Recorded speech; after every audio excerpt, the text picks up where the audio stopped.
Express Sport takes a look at the 6 key talking points as the U.S. Open kicks off today.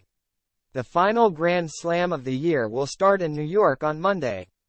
Carlos Alcaraz and Iga Swiatek will be bidding to defend their titles, and their rankings of world number 1. But what is new at this year's U.S. Open? Novak Djokovic is back and is set to return to world number 1 and wants New York support. The three-time champion was banned from entering the USA last year after refusing the COVID-19 vaccine.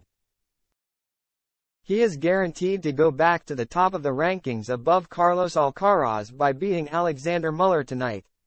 The 23-time Grand Slam winner, who broke down in tears as his name was chanted during his 2021 final defeat, said, "What I felt from the crowd, that kind of connection and love and support that they gave me throughout entire match and also in the closing ceremony, was something that I carry still in my heart, and I still feel vibes from that night of the finals 2 years ago.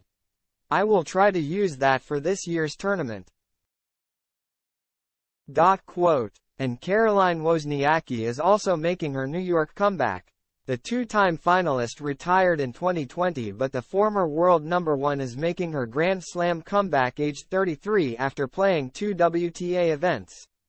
The 2018 Australian Open champion, who is now a mother of 2, said, "It's really great to be back here at the US Open and to have the opportunity to play here one more time.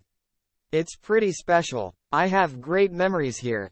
I love playing here in front of the fans on these courts. I didn't think 3 years ago that I was going to be here, so this is awesome.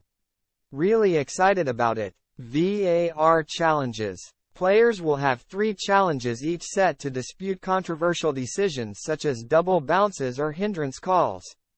The umpire can then review the decision on a tablet at the chair, while fans can also judge on the big on-court screens.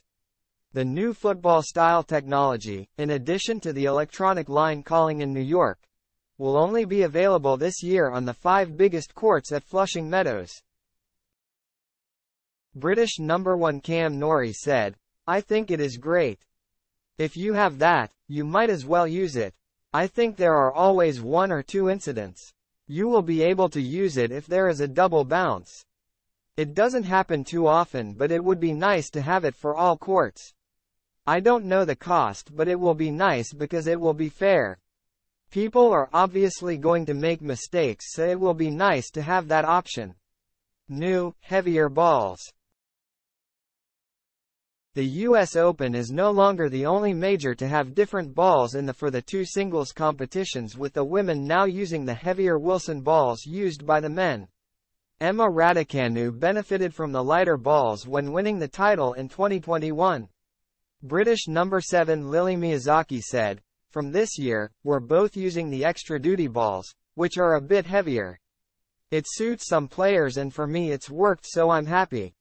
We used them in college and it has helped me, whereas obviously up until last year with the regular duty balls, I wasn't able to really control it or feel the ball really well."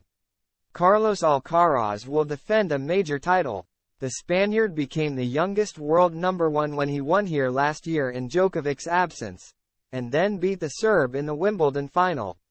And Alcaraz, now 20, has warned he is now even better after winning a tour-leading 6 titles this year.